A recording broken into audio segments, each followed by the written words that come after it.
sa inyo, Panginoon. Pinupuli namin, nilalakila namin, sinasampagan namin, Panginoon. Ikaw ang aming Diyos, Ikaw ang aming Panginoon, Ikaw ang aming tagapagligtas. Ikaw ang aming Ama na nasa langit, nagmamahal sa amin, Panginoon. Namamuli sa inyong pong biyaya, sa pagkakuli, Lord, sa inyong mga salita, sa aming pagpulay-pulay, patubayan kami ng Diyos sa atong Espiritu. Sa atong Espiritu, bayan kami, Lord kami, tulungan kami, baguhin kami, patuloy ng buhay, makapangyarihan ang salita ng Diyos.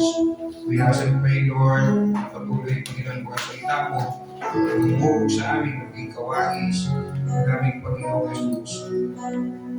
Makita sa aming buhay, sa aming gawa, Panginoon, upang Ikaw, O Diyos, na aming Ama na nasa langit, ay malakila, maluwalhati sa mga magitan ng aming mga buhay, Panginoon. Lord, we need, Lord, as we come to your word, speak to us. Hindi lang po kami turuan, patuloy kaming baguhin, Panginoon. Kasi na nagkakatiwala, Lord, ang gawain ito, sa bulong lahat ng gawain na gaganap, Hallelujah, sobra ng iyong pag-iingat sa buhay ng mga mahal sa buhay. Hindi namin kapigil sa mga oras mo ito. Panginoon, pagpalain niyo, Diyos, pagkilain po ninyo, tanghalan niyo ang pangalan, as we listen to your word. We praise you, honor you, God. In Jesus' name we pray.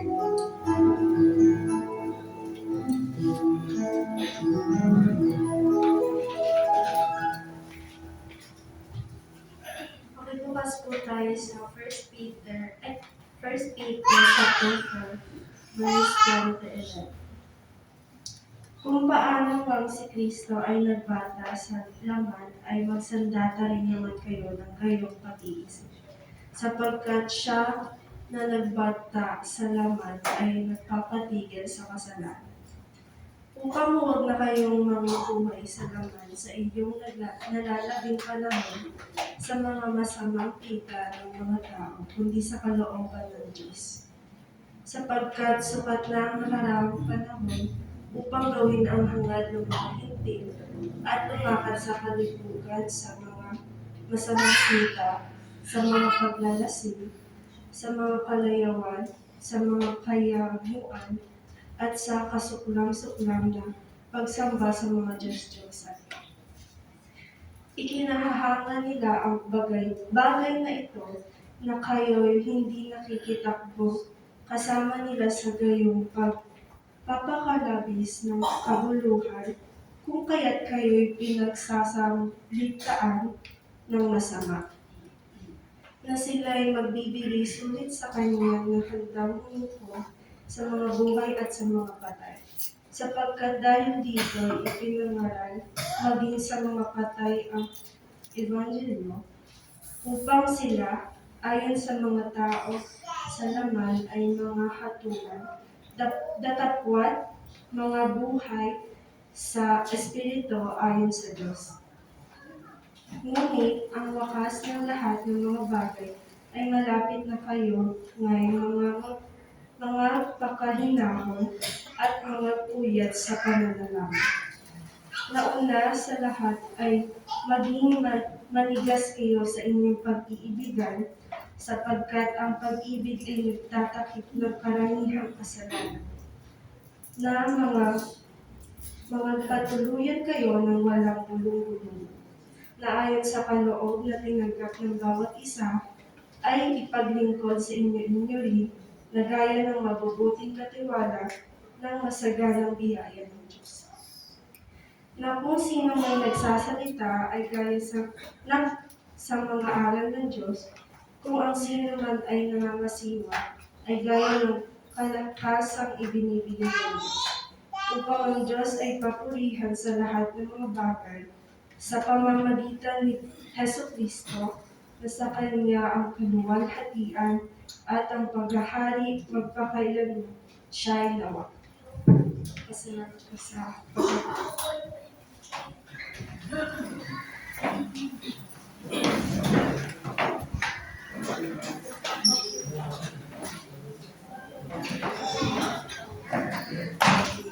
Praise the Lord.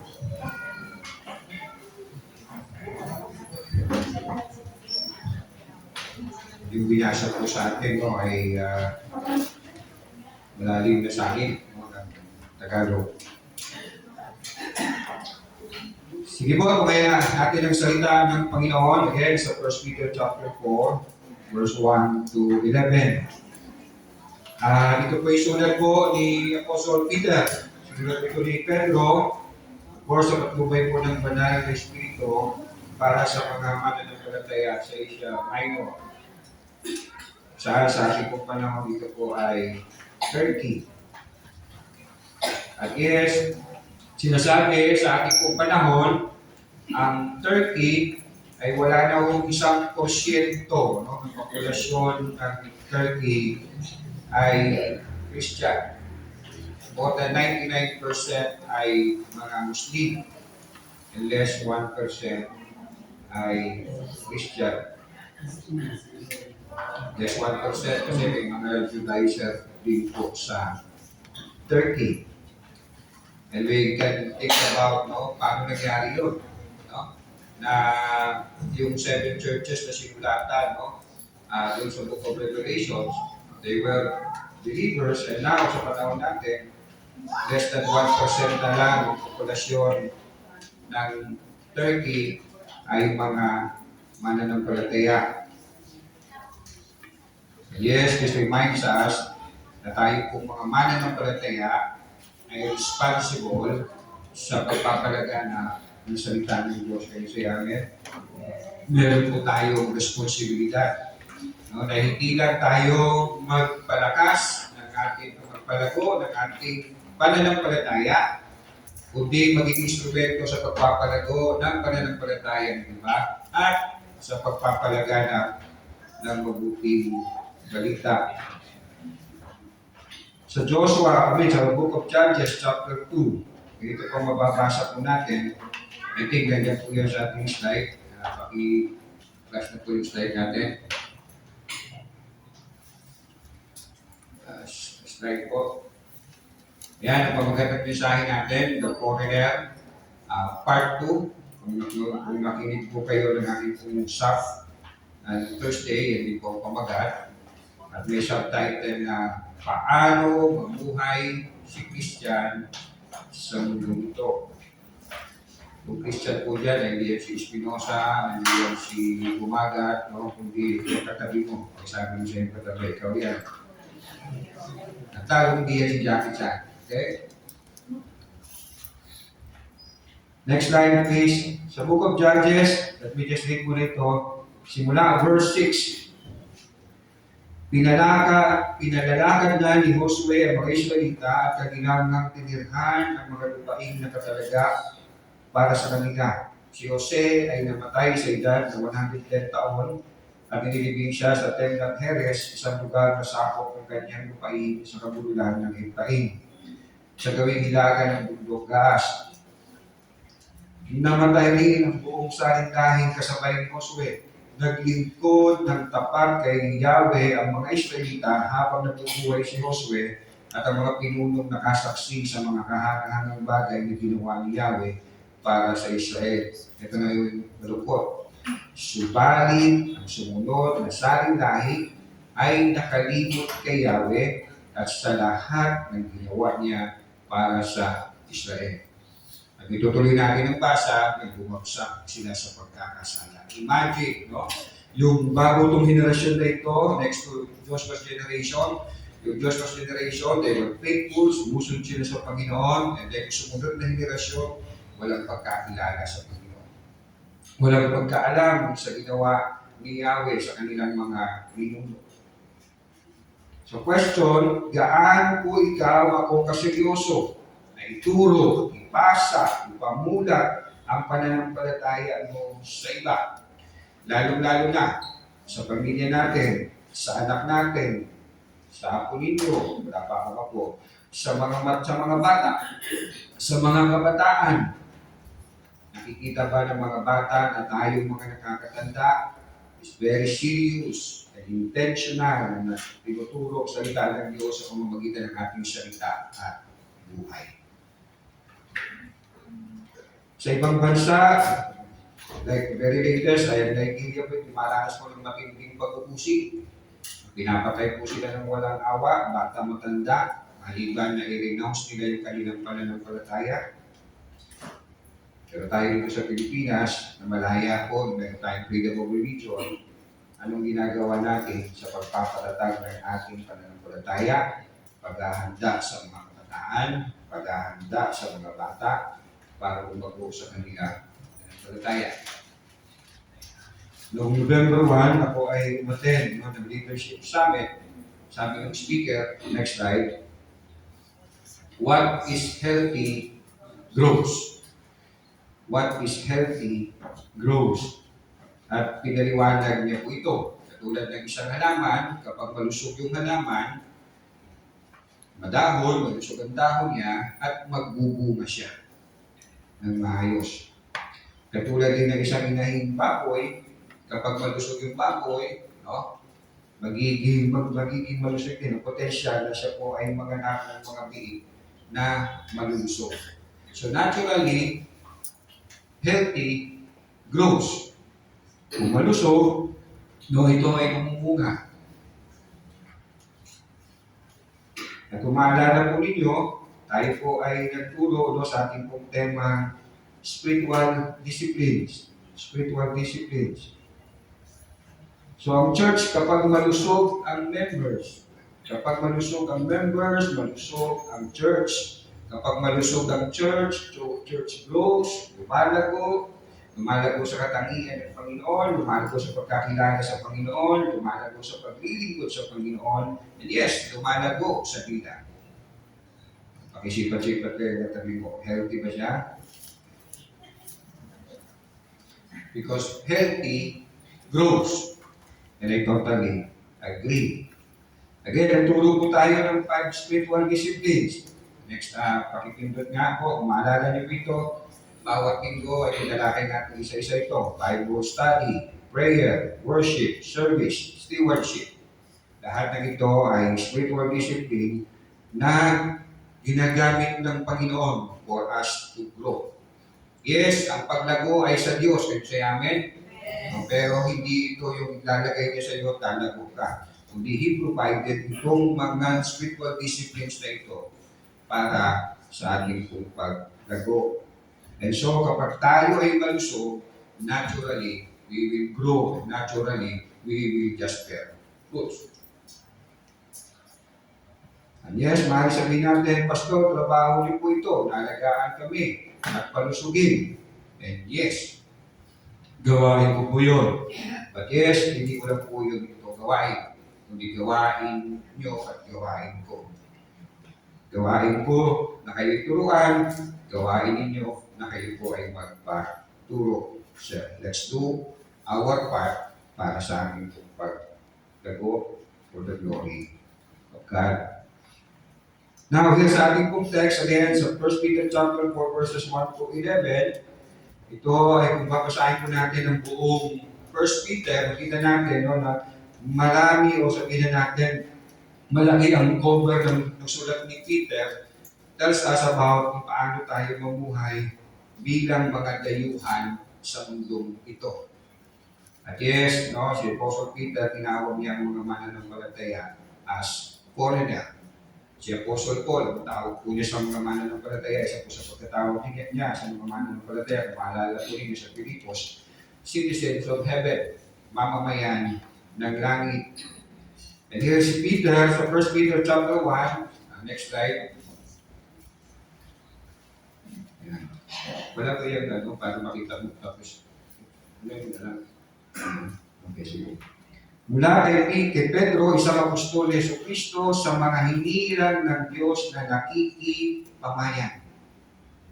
Nakikipamayan, hindi mamamayan, kundi nakikipamayan. And then sa chapter 2, inulit po niya, kung maalala niyo, ito yung theme natin, sa ating pong anniversary, proclaiming. Tanong, no, ano ang ginagawa natin as far as proclaiming Him. O, tapos na yung anniversary, tapos na. Verse 9, 1 Peter chapter 2, verse 11, simula verse 9. Ngunit kayo ay isang lahing pinili, mga maharlikang pari, isang bansang hinirang, bayang pag-aari ng Diyos, pinili upang magpahayag ng mga kahangahangang ginawa niya. Siya tumawag sa inyo mula sa kadiliman patungo sa kanyang kahangahangang kaliwanagan. Kayo'y hindi bayan ng Diyos noon, ngunit ngayon, kayo'y bayang hinirang niya. Noon ay hindi kayo nakatanggap ng habag, ngunit kayo'y tumanggap na kayo ng kanyang habag. Basahin ko lang yung verse 11, kung nakikita po ninyo, mga minamahal, nakikiusap ako sa inyo bilang mga dayuhan at pansamantalang naninirahan lamang sa daigdig na ito. So ito ang pagkatawag po ni Apostle Peter, ni Apostle Paul sa mga mananampalataya.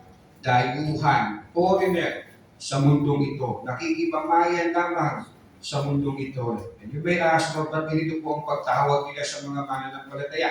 Nagawa lang ba nila kung sarili konsepto nila, napag-isipan lang nila na, sige, tawagin natin silang ganito. Of course, no. Dahil ganito po ang pagkatawag po ng Panginoong Jesus sa lahat ng mga mananampalataya niya. Next slide, John chapter 15. Kung kayo'y taga-sanlibutan, kayo'y mamahalin nito bilang Kanya. Ngunit hindi kayo taga-sanlibutan. Hindi pinili ko kayo mula rito, kaya napupot sa inyo ang sanlibutan. So yes, ikaw, ako bilang mga mananampalataya ay foreigner sa mundo ko. We are alien. Alien? Alien?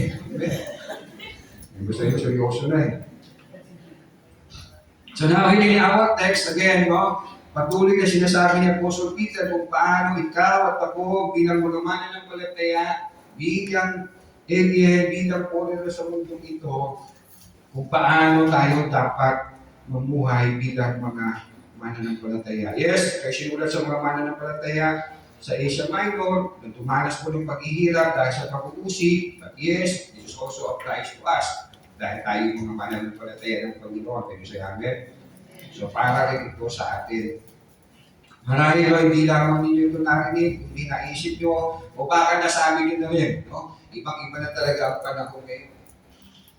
Grabe na ang kasamaan, no? Hindi lamang ang technology, no? Palapit na ng palapit, no? Marami nang lumilipad na sasakyan.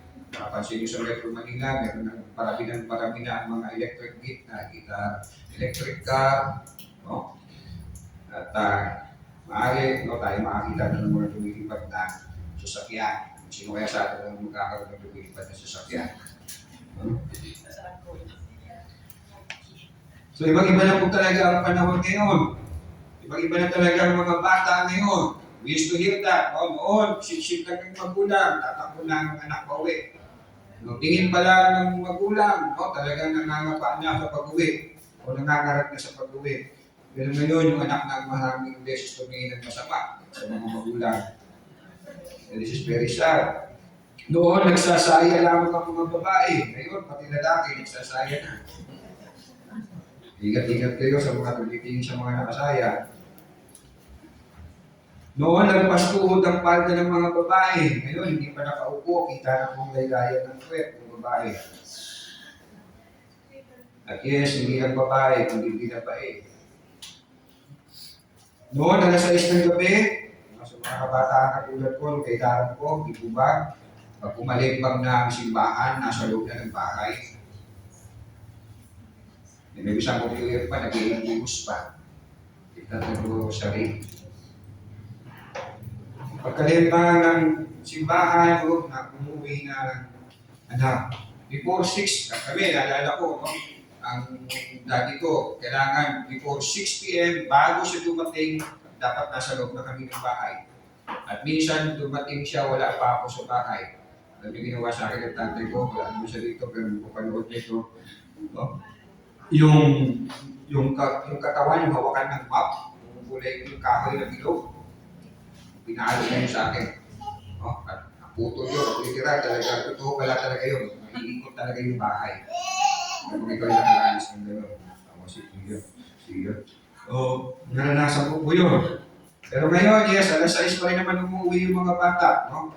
Alas 6 ng gabi, no, nang kinabukasan pa. Ang mura noon, maririnig lang natin sa mga nakakatanda. Ngayon, kahit sa maliit na bata. Noon, ang magkasintahan, naghahalikan sa madilim. Ngayon, maniwala kayo sa hindi. No? Tuturo ko sa every Tuesday at Thursday dyan sa CSD.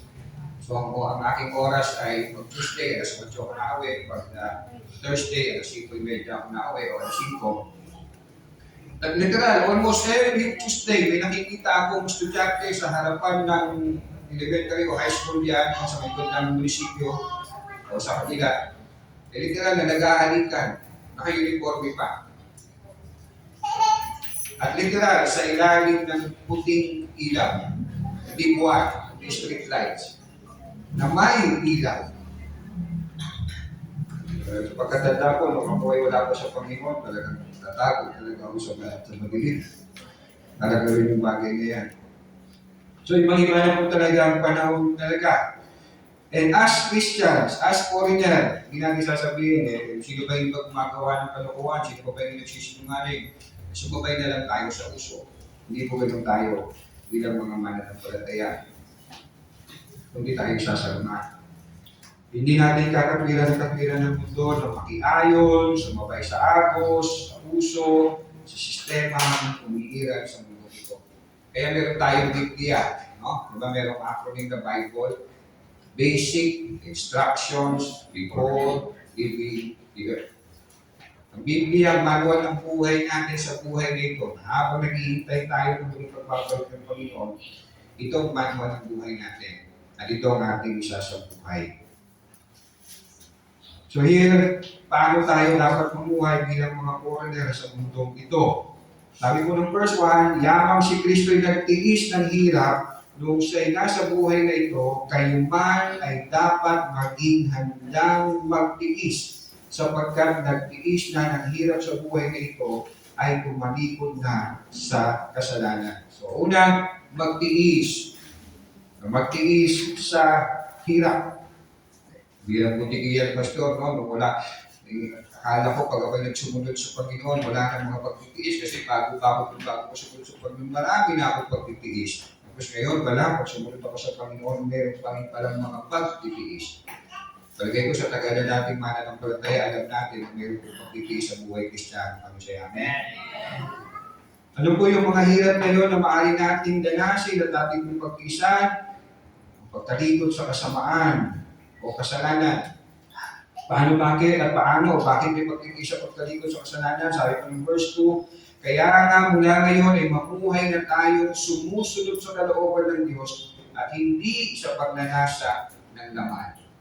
Dahil para sumunod sa Diyos, it means that you have to die in yourself. Para sumunod sa Panginoon, you have to deny yourself. That yes, whether we like it or not, nandun pa rin ang ating likas na pagiging makasalanan. Ang kaibahan na lang, dahil meron na tayo sa atong espiritu, it wrestle with our sinful nature. Ang Panginoong Yesus, of course, wala po siyang pagnanasa ng laman dahil hindi po siya nagmana ng kasalanan ni Adan. Kaya yan po yung natawag ng virgin birth, kapanganakan ng Panginoong Yesus. No, Sunday after Sunday, we confess yung Apostles' Creed.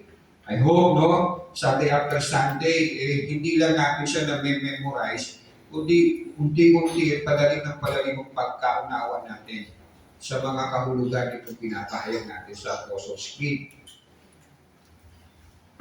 Katulad ng in Jesus Christ, our Lord, who was conceived by the Holy Spirit, born of a Virgin Mary. It's not about Mary, it's about Jesus, na siya'y pinanganak pamamagitan ng isang berhen.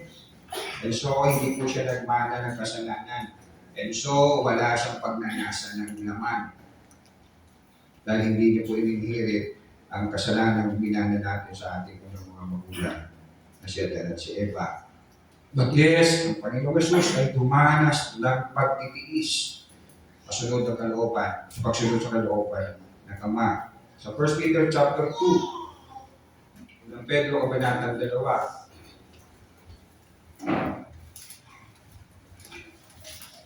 Ang pagtitiis ng hirap ay bahagi ng pagkatawag sa inyo ng Diyos sapagkat nang si Kristo ay magtiis para sa inyo. Nag-iwan siya sa inyo ng isang halimbawa na dapat ninyong lubos na tularan. Pakiulit nga po, lubos na tularan. So hindi po 50-50. Lubos na tularan. Pero hindi ba gaano kadalas ang minsan na ang pagsunod natin 50-50, 25, 75, 80, lubos. Hindi siya gumawa ng anumang kasalanan o nagsinungaling kailanman. Nang siya'y insultuin, hindi siya gumanti ng insulto. Nang siya'y pahirapan, hindi siya nagbanta. Sa halip, ipinaubaya niya ang lahat sa Diyos ng katarungan kung umagod siya'y pinahirapan. Sa kanyang pagkamatay sa krus, pinasal niya ang ating mga kasalanan upang tayo mamatay na sa kasalanan at mamuhay ng ayon sa kalooban ng Diyos. Sa pamamagitan ng kanyang mga sugat, kayo'y pinagaling. So, as foreigner sa mundong ito, yes, magbabata tayo ng paghihirap. Pagtitiisan natin ang paglaban natin sa kasalanan.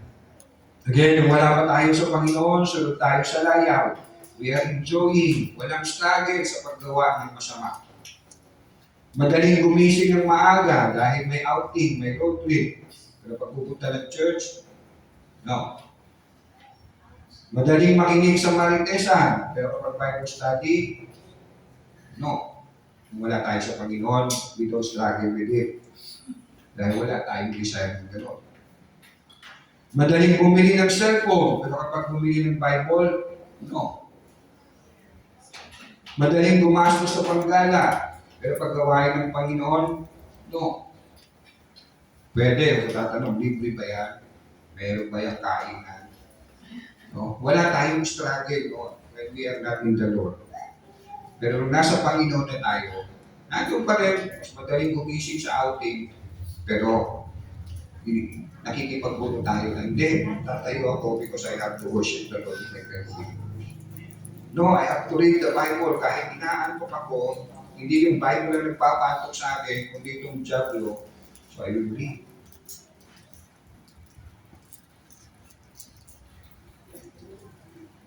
Bakit po ganun? Yes, dahil nandun pa rin yung likas nating pagiging makasalanan. Kaibahan, nandito sa atin ang Espiritu Santo. Sabi sa verse 3, sapat na ang panahon, hindi lang tayo naturally sinner, talagang nakasanayan natin, naging kasanayan natin dahil sa maraming panahon tayo naging alipin ng kasalanan. Verse 3, sapat na panahong inaksaya ninyo sa paggawa ng mga bagay na kinahuhumalingan ng mga hindi.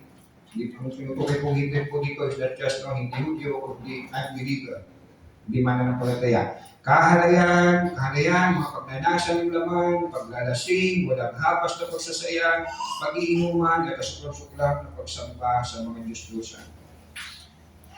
Again, I used to say this, good sign na merong nakikipagbuno na sa ating buhay against flesh. Kapag wala, that's no good. We're still in our order o yung our very nature na pagiging kasalanan. At po, nandiyan ang banal na Espiritu, nandiyan ang salita ng Diyos para mapagtagumpayan natin ang laban sa laman.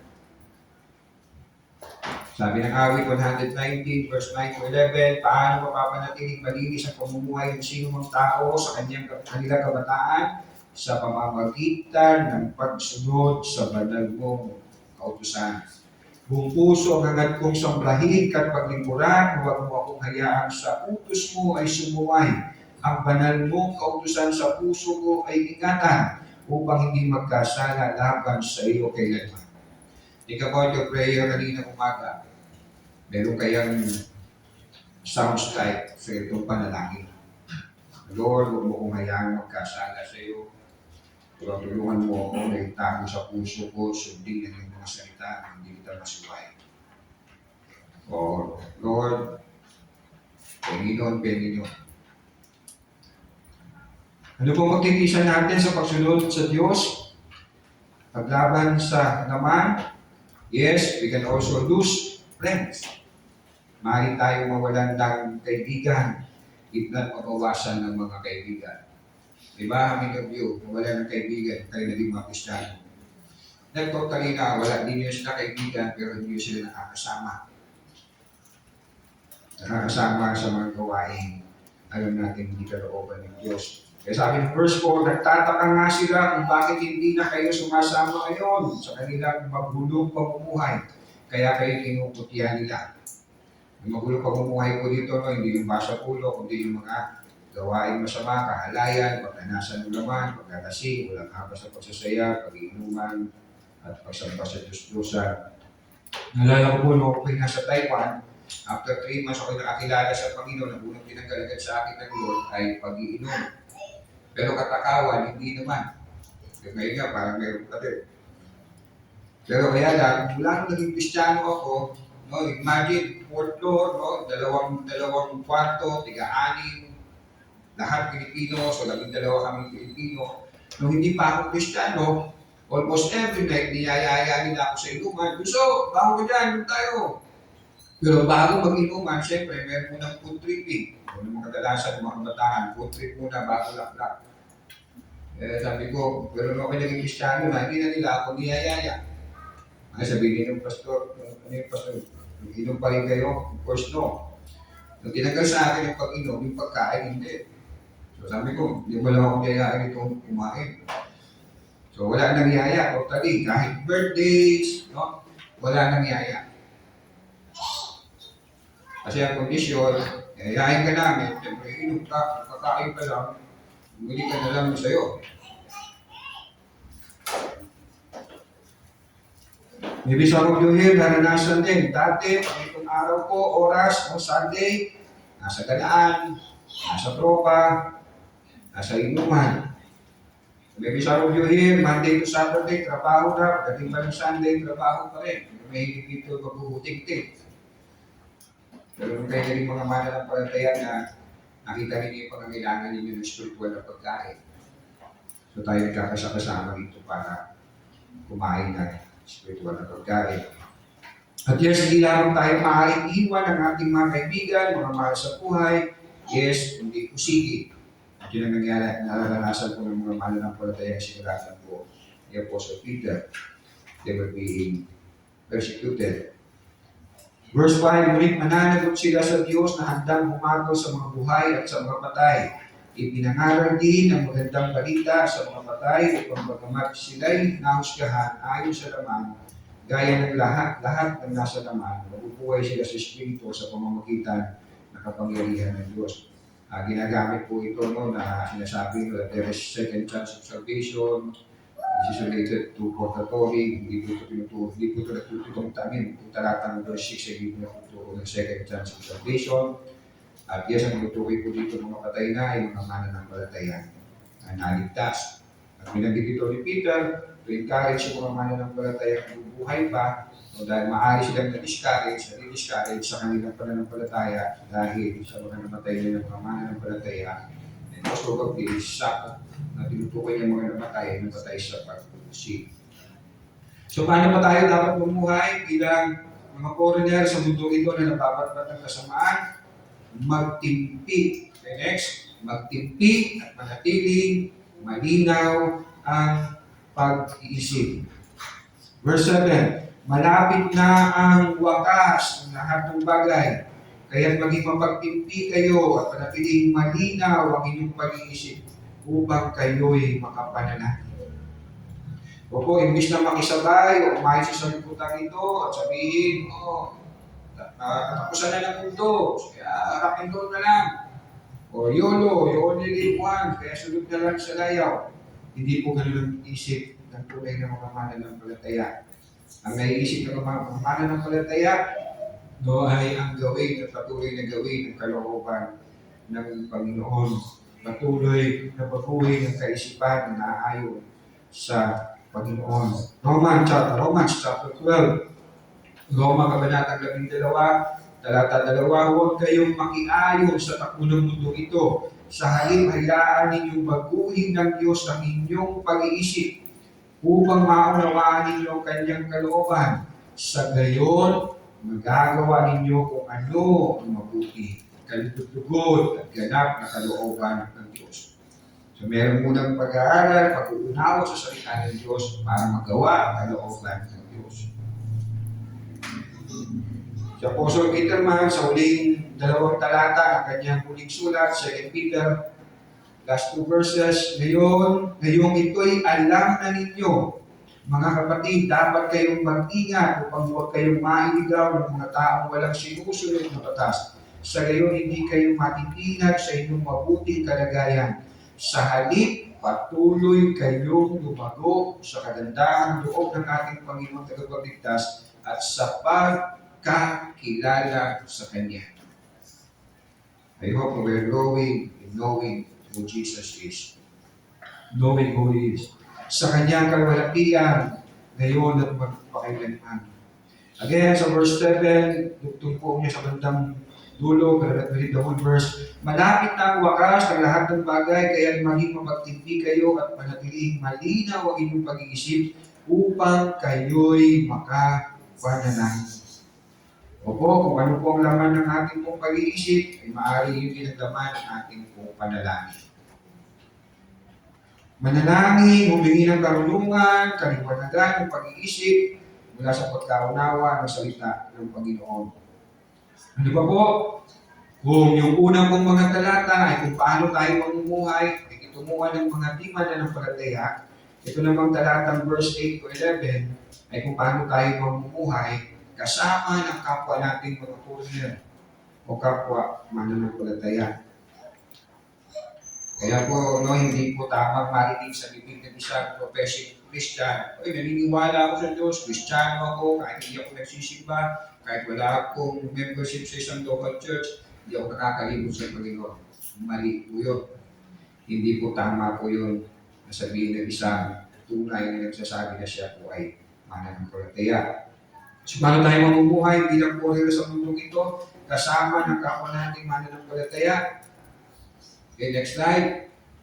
Mula verse 8 to 11, ayun na po pala, makiisa sa kapwa mga mananampalataya. Verse 8, higit sa lahat, magmahalan kayo, very to fellow believers, magmahalan kayo ng tapat, sapagkat ang pagmamahal ay pumapawi ng maraming kasalanan. Magmahalan kayo ng tapat. Sa Greek po, ang ginamit po na salita ay ektinize. Ang ibig po sabihin ay intent without ceasing. So, intentionally na pagmamahal at hindi nagmamahaling na pag-ibig sa isa't isa. Ano sabi ni Jesus sa mga alagad sa John chapter 30, the last night, bago pulihin ng Panginoon, verse 34 to 35. At sa pagkakataong ito, wala na si Judas Iscariote. Umalis na siya para ipagkano si Jesus. Isang bagong utos ang ibinibigay ko sa inyo ngayon. Magmahalan kayo. Kung paano ko kayong minamahal, gayon din naman magmahalan kayo. Pause muna tayo bago tayo sa verse 35. Imagine how life would be. Relationship ng mag-ama, relationship ng mag-ina, relationship ng magkakapatid, relationship ng magkakapatid sa Panginoon. Kung ganito tayo magmahalan. Sabi ni Jesus, magmahalan kayo gaya ng pagmamahal ko sa iyo. Kung pagmamahal natin sa asawa natin ay gaya ng pagmamahal ni Jesus sa atin. Kung pagmamahal mo sa tatay mo ay gaya ng pagmamahal ni Jesus sa iyo. Kung pagmamahal mo sa anak mo ay gaya ng pagmamahal ni Jesus sa iyo. Ang pagmamahal mo sa kapatid mo sa pamilya ay gaya ng pagmamahal sa iyo ni Jesus. Wow! What life would be.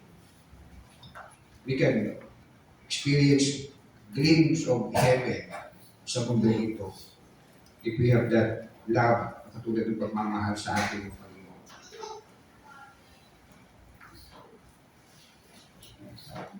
Magmahalan kayo kung paano ko kayo minamahal. Gayon din naman magmahalan kayo.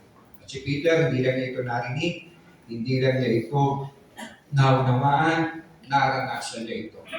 You know, kung paano niya naranasan ito. Even he denied Jesus 3 times, sunod-sunod.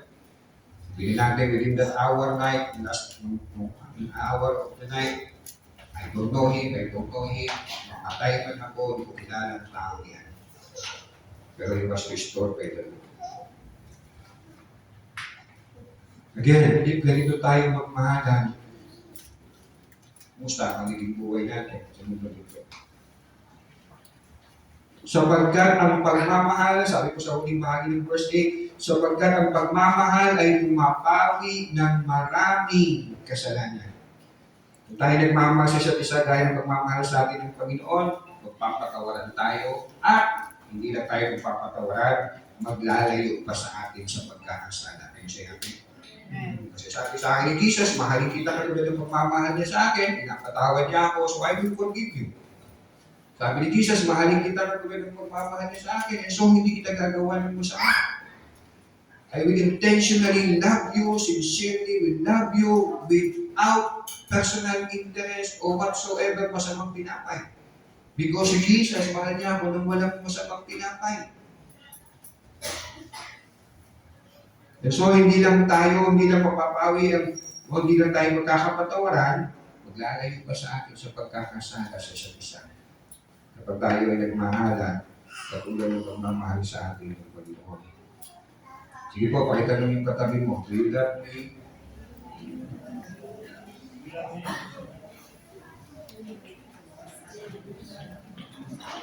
Again, ang nagmamahal gaya ng pagmamahal ng Panginoong Yesus ay hindi gagawa ng masama laban sa kanyang kapatid sa Panginoon. Yes, we will never be perfect. Maaaring magkasala tayo sa isa't isa. Roma, Kabanatang 13, Roma chapter 13, verse 8 to 10. Huwag kayong magkaroon ng sagutin kaninduman, maliban na kayo'y magmahalan sa isa't isa, sapagkat ang nagmamahal sa kapwa ay katulad ay nakatupad na sa kautusan. Ang mga utos gaya ng huwag kang mangangalunya, huwag kang papatay, huwag kang magnanakaw, huwag kang pagdalasaang maakin ng pag-aari ng iba, at anumang utos na tulad ng mga ito ay nauuwi lahat sa isang utos. Ibigin mo ang iyong kapwa gaya ng pag-ibig mo sa iyong sarili. Ang umiibig ay hindi gumagawa ng masama kanino man. Yan ang pag-ibig at katuparan ng kautusan. Kaya kung sinabi mo sa iyong asawa, I love you, mama, chup-chup, hindi wala kang ibang mama, chup-chup. Kasi sabi, di ba? Ang umiibig ay hindi gumagawa ng masama kanino man. Mga banang walang ko sa verse 9, buksan ninyo para sa isa't isa ang inyong mga tahanan at gawin ninyo ito na hindi mabigat sa loob. So po, let's open our house para sa mga kapatid natin sa Panginoon, para sa gawain ng pagtitipon ng mga anak ng Diyos. Verse 10 to 11, bilang mabubuting katiwala, iba't ibang kaloob ng Diyos. Umita natin, ito yung paano tayo mamumuhay bilang foreigner, kasama ng kapwa natin mga mananampalataya. Mahalin natin sila ng sincere, welcome natin sila. Verse 10 to 11, bilang mabubuting katiwala ng iba't ibang kaloob ng Diyos, gamitin ninyo sa kapakinabangan ng lahat ang kakayahang tinanggap ng bawat isa sa inyo. Ang nangangaral ay dapat salita ng Diyos sa lipanganan. Ang naglilingkod ay dapat maglingkod gamit ang lakas na kaloob ng Diyos sa iyo ng Diyos upang sa lahat ng bagay siya'y papurihan sa pamamagitan ng Kristo. So, ilan lamang ang binanggit ko ng mga gift. Ang sinasabi niya, binanggit ni Apostle Peter, hello, we live in this world as foreigner, at tayo mamuhay at kasama ng ating kapwa mga mananampalataya, maglingkuran tayo sa isa't isa. Gamit ang mga kakayahan na meron tayo para sa ikakapakinabang, ikauunlad ng lahat. So again, hindi po pwedeng sabihin ng isang professional Christian na hindi ako nakakalimot sa pagkakain, wala akong pinupuntahan, simbahan o dinadaluan. Opo, again, hindi lang po tayo gagawa ng mabuti sa gitna ng mundong ito na nababatbat ng kasamaan, kundi makikiisa tayo sa kapwa nating Kristiyano para maglingkuran sa isa't isa. Sabi nga, believing, becoming, and belonging. We believe in the Lord Jesus Christ, we're becoming more like Christ, we belong to His church, we belong to His family, and so we serve one another. And so use your power, your gift, to serve and not to be served. So every gifting na meron tayo, may kanya-kanya naman talaga tayong kakayahan. So bawat kakayahan na binigay sa atin ng Diyos, gamitin natin hindi para paglingkuran tayo, hindi para maglingkod sa isa't isa. Use your gift to build others, hindi to build yours. Use your gift to glorify God, not for your glory. Again, ang nangangaral, sa verse 11, ang nangangaral ay dapat salita ng Diyos ang ipangaral. Ang naglilingkod ay dapat maglingkod gamit ang lakas na kaloob sa iyo ng Diyos. I believe, no? Naranasan na ninyo yan. Bilang tunay ng mananampalataya. Pagod ka all throughout the weeks, pero meron ka pa rin lakas para maglingkod sa Panginoon. Saan galing yun? Di pagod ka throughout the weeks. Kasi nandun ang tulong ng Diyos. Yun kaya amin. Kung atin lang, pahinga ang gamot sa pagod, tulog gabi, hindi ka tulog. Pero bakit may energy ka pa rin? Because God supplies. Lakas. Now, you may ask, Pastor, gift pala ito. So, kaloob ito ng Diyos sa atin, gamitin para sa paglilingkod sa isa't isa, para magpalakas sa isa't isa. Maaaring tanong natin, gift pala ito, Pastor, bakit kayo tumatanggap ng love gift? Tumatanggap ng maraming tawag, love gift, salary, allowance, honorario. Gift pala yan eh. Hindi kayo ng Diyos na kakayahan mangarap ng salita ng Diyos. So why you receive? Kung yan yung pala ay gift and for the purpose of pagpapatibay ng pananampalataya ng isa't isa. Di ba dapat libre na rin yan, Pastor? Just in case na tinatanong niyo po ito. So marahil haragdag ka natin. Kung meron kang lagi, Pastor, dapat sama mo na rin si elder. Sama mo na rin yung mga deacons o mga chairman. O kahit siguro yung music ministry na hindi naman may tatanggi, nakakapagod yung kanila, talaga kailangan ng extra effort. Idagdag nyo na rin ang children. Hindi rin makakapagtatanggi, mahirap yung magtulog sa mga bata. Pero una, let me answer the question. Una, tignan ninyo yung record ng finance natin. Kung gaano po tayo katapat sa pagbibigay sa gawain. At isa po sa mapapatunayan ko na kung wala po yung support outside, hindi po makakasustain yung income natin sa ating expenses. At yan naman yan sa ating pong treasurer, i-record naman sila. Tama pagkaalala ko, last Sunday, nag-report ng ating treasurers na since August ay hindi na nagpapadala yung isa sa nagbibigay ng kanyang ikapo sa ating church. Talking about sa kami Bro. For almost 1 year, not 1 year mahigit, 20,000, almost 20,000 pinapadala niya sa atin. 19,000 plus. Lagi may kuwake dahil depende siguro sa palitan. Since August, wala na. Ang nagpapatuloy, nagbibigay sa atin ng 5K monthly. Sabi ng aking student, why I included this? Kasi yung isang estudyante ko, pinapanood ko yung kanyang video reaction sa movie na PK. Kung hindi mo pa napapanood yung PK, panoorin, magandang movie ko yun. Sabi niya sa kanyang reaction, to ask question is not disrespect. It is to understand. So sabi niya, kung magtanong, hindi naman yan pag-disrespeto sa tao, kundi nagtatanong ka para maintindihan ang mga bagay-bagay. So, and I totally agree.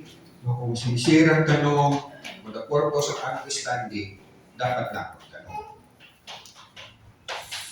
Before I read itong mga talatang ito, I will just read that, medyo mahaba po ito, hindi ko na ito papaliwanag sa inyo. And I will ask you, pag-uwi ninyo, basahin nyo ito, pag-gulay-gulayan ninyo, panawakin ninyo. Pero bago yan, si Peter man, sa next chapter 5, tignan nyo natin, chapter 4, pinag-gulay-gulayan natin, binanggit ni Peter ang patungkol sa tinatanggap po ng mga elder. Ang elder po ito, these are the pastors, the teaching elders. Let me read simula verse 1. Sa mga namumuno sa iglesia, may nais akong ipakiusap sa inyo. Chapter 5 ng Pedro. Beginning verse 1. Sa mga namumuno sa iglesia, may nais akong ipakiusap sa inyo.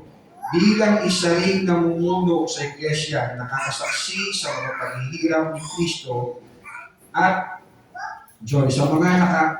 nakasaksi sa mga paghihirap ni Kristo. So, hindi lang siya nagpapakilala as elder, kundi nagpapakilala po siya as apostol. At nakasaksi sa mga paghihirap ni Kristo at makakabahagi rin sa kawalatian niya sa kanyang pagdating. Alagaan ninyong mabuti ang mga mananampalataya kasama ninyo. Katulad sila ng mga tupa at kayo ang mga tagapag-alaga nila. Dapat taos-puso ninyo silang pangalagaan dahil ito ang nais ng Diyos. Hindi dahil sa napipilitan lang kayo o dahil may hinihintay kayong kapalit. In other words, hindi dahil for your personal gain, hindi dahil sa tinatanggap kayo, kundi dahil sa nais talaga ninyong makatulong sa kanila. Huwag kayong maghari-harian sa mga mananampalatayang ipinagkatiwala sa inyo upang alagaan, kundi maging halimbawa kayo sa kanila. At pagdating ni Kristo na siyang Pangulong tagapag-alaga, the Great Shepherd, mga pastor pa tinatawag din po pastor, pero hindi Great Shepherd, Jesus ang tinatawag na Great Shepherd. At pagdating ni Kristo na siyang Pangulong tagapag-alaga, tatanggap kayo ng gantimpalang napakaganda at hindi kukupas kailanman. With all the giftings, with all ng mga church leaders, with all ng mga naglilingkod sa simbahan, yung pastor ang ginag-gift that. So I want you to read that over and over again sa kulay-kulayan ninyo. Let me read, basahin na lang din ninyo yung Matthew chapter 10, si Jesus ang nagsasalita dito, diniploy niya na yung kanyang mga alagad, pero hindi pa yung Great Commission. Pero I want to read 1 Corinthians chapter 9. Again, I will just read this. 1 Corinthians chapter 9, simula verse 1. Hindi ba ako malaya? Hindi ba ako apostol? Hindi ba't nakita ko si Jesus na ating Panginoon? Hindi ba kayo ang bunga ng aking paglilingkod sa Kanya? Ang iba'y ayaw kilalanin ang aking pagka-apostol, subalit para sa inyo ako isang apostol at kayo ang katibayang ako'y apostol na ng Panginoon. Verse 3, ito ang sagot ko sa mga bumubuna sa akin. Wala pa kaming karapatang tustusan ng iglesia sa aming pangangailangan. Small letter I, ng iglesia dito, meaning sa local church. Wala pa kaming karapatang magsama ng asawang Kristiyano tulad ng ginagawa ng ibang mga apostol at ng mga kapatid ng Panginoon at gayon din ni Pedro. Kamitan ba ni Bernabe ang walang karapatang tumigil sa paghahanap buhay? Ang kawal ba ang gumagastos para sa kanyang pangangailangan habang naglilingkod siya? Sinong tao ang nagtatanim ng ubas at hindi nakikinabang sa mga bunga nito? Sinong pastol ang nag-aalaga ng tupa at hindi nakikinabang sa gatas nito? Ang sinasabi ko ay hindi nababatay sa kaisipan lamang ng tao. Gayon din ang sinasabi ng kautusan. Sapagkat nasusulat sa kautusan ni Moises, huwag mong bubusalan ang bibig ng baka habang ito'y lumiliit. Mga baka nga kaya inaalala ng Diyos, hindi ba tayo ang tinutukoy niya? Alang-alang sa atin, kaya iyon isinulat, sapagkat ang magsasakang nag-aalalo at ang naghihiwalay ng mga butil sa buhay ay gumagawa sa pag-asang may bahagi sila sa aanihin. Naghasik kami sa inyo ng pagpapalang spiritual. Malaking bagay ba naman kung umani kami ng material na pakinabang mula sa inyo? Kung ang iba'y may ganitong karapatan, lalo na kami. Ngunit hindi namin ginamit ang karapatang ito. Tiniis namin ang lahat upang hindi kami maging hadlang sa magandang balita tungkol kay Kristo. In other words, sabi ni Paul dito, meron akong right, pero hindi ko tiniman yung right na yun. So marami sabi natin, yung pastor, hindi niya tinanggap yung laptop niya. Hindi niya in-insist yung right niya. You may ask me, will you not? Tuloy natin ang basa sa chapter 11, ang 2 Corinthians. Pangalawang Korinto, kabanatang 11. Again, balik-balikan niyo po yan, 1 Corinthians chapter 9. Natatalog po ako sa chapter 11 ng 2 Peter. Verse 7 to 11. Ipinangaral ko sa inyo ang magandang balita, ngunit hindi ako humingi ng kabayaran.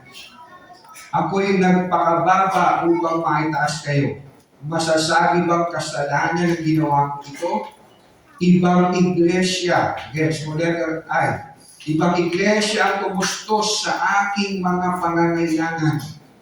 Parang ninakawan ko sila, makapagingkod lamang sa inyo. What was Paul saying? Kayo mga taga-Corinto, pinaglingkuran ko, 1.5 year ako nagturo sa inyo. Ako ang nag-church natin sa inyo. Hindi ako nag-insist na right ko sa inyo. Ibang churches ang nagbigay sa akin. Verse 9, at nang ako'y kapusin diyan, hindi ako naging pabigat kanino man sa inyo, sapagkat dinalhan ako ng tulong ng mga kapatid sa Macedonia. Iniwasan ko at patuloy kong iiwasan na maging pabigat sa inyo sa anumang paraan.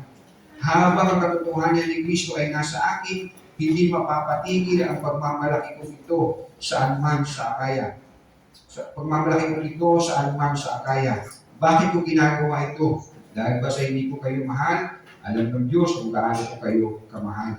Chapter 12, next chapter, verse 11. Again, kayo na lang po kulay-kulay niya. Verse 11 to 13.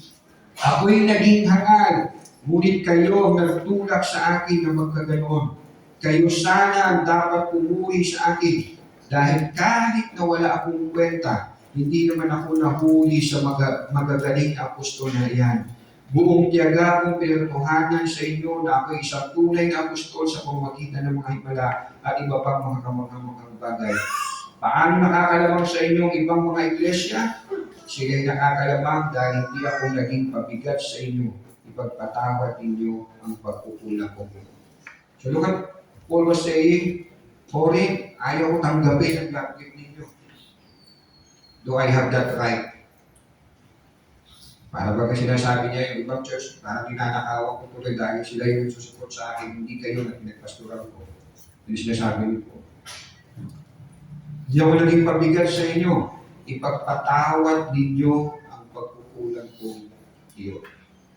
So since then, talagang hindi mo tumanggap si Paul, no, kapagamat karapatan niya ito sa Corinth. Pero sa ibang churches na kanyang pinaglingkuran, siya ay tumatanggap ng support. So I want you, pag-uwi po ninyo, read it, and I hope and pray, no, sa tanong natin, bakit, no, nagpaunahing liability, sabihin na natin, actually, hindi naman tamang liability sa gamitin ni Luther para sa pastor ng church. Dahil ang pastor ay blessing sa church na isa yamin. So, maunawaan ninyo why pastor should receive. At makita natin, hindi po ito katuruan ng mga apostol lamang na kanilang sariling inisyatibo, kundi ito ituro ng Panginoon. You read Matthew chapter 10. Ganito tayo, dapat mabuhay sa mundo ito na nababalpat ng kasamaan. Siguro, to end, sabi nga ni Jesus, let your light shine before men, that they may see your good works and praise your Father. Tayo yung malangin. Panginoon, maraming pong salamat Lord sa iyong salita, Panginoon. Opo, Panginoon, hindi lang namin makita, O Diyos, ang mga tigisin na maaaring danasin namin sa buhay na ito bilang mga mananampalataya, bilang mga order sa mundo ito. Digit sa lahat, Lord, makita namin na opo, kami ginawa niyong mga order sa mundo ito. Na hindi naman kami na iba sa lahat ng tao. Kami makasalanan, kami nagkasala, kami, Panginoon, ay sumuway. Lord, pinili niyo kami, tinago niyo kami mula sa kadiliman. At tungo sa iyong liwanag, Panginoon, binigyan ng bagong buhay, Panginoon. At po, Panginoon, hindi lamang po kami mananatiling foreigner, Panginoon, sa mundo ito, Panginoon, na dumanas ng mga hirap, sakit, Panginoon, sa pagsunod sa iyong kalooban. Hindi po, Panginoon, dahil ang iyong pangako, nagda po kayo ng bagong langit, ng bagong mundo, para sa aming Panginoon. Usahan, wala na po ang hirap, wala na ang sakit, wala na pagbarusa, wala na kasalanan, Panginoon. Salamat po o Diyos na marami. Ako po, Panginoon, gaya ng inyong pong sinabi, nalalapit na ang wakas, Panginoon. Habang naghihintay kami ng kawakasan, Panginoon. Dalangin namin, O Diyos, patuloy mo kami gabayan, tulungan, mamuhay, Panginoon, as foreigner sa mundo ito, Panginoon, na magbibigay sa iyo ng kalwalatihan, kadakilaan, Panginoon. Muli, Lord, salamat sa iyong pagkiligtas sa amin. Salamat sa iyong biyaya. In Jesus' name we pray. Amen.